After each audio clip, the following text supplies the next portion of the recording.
de la société civile une thématique centrale de sa coprésidence parce que nous sommes convaincus, dans la région à laquelle nous appartenons, il est fondamental pour éviter les dérapages de l'histoire et construire un avenir solidaire et serein, que la société civile, la jeunesse puisse s'impliquer et contribuer à la construction de leur. C'était une bonne occasion ou une belle opportunité pour aussi institutionnaliser un nouveau segment qui est celui de la société civile.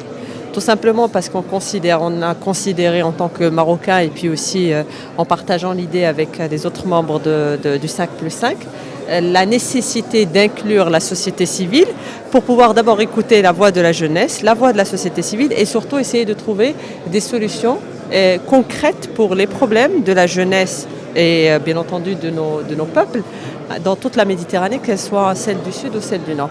Moi je pense que c'est une très belle initiative, c'est nécessaire.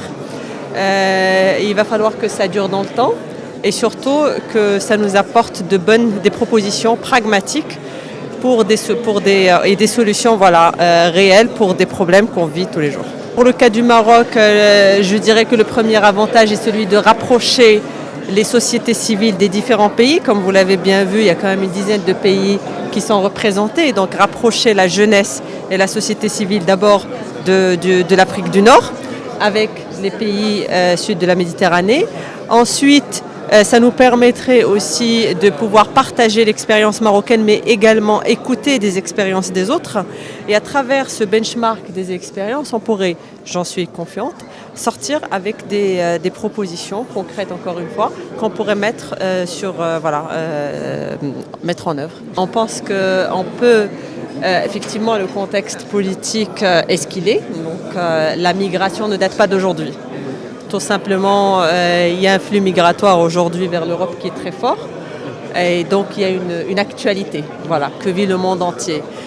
Il est important de renforcer les plateformes de dialogue.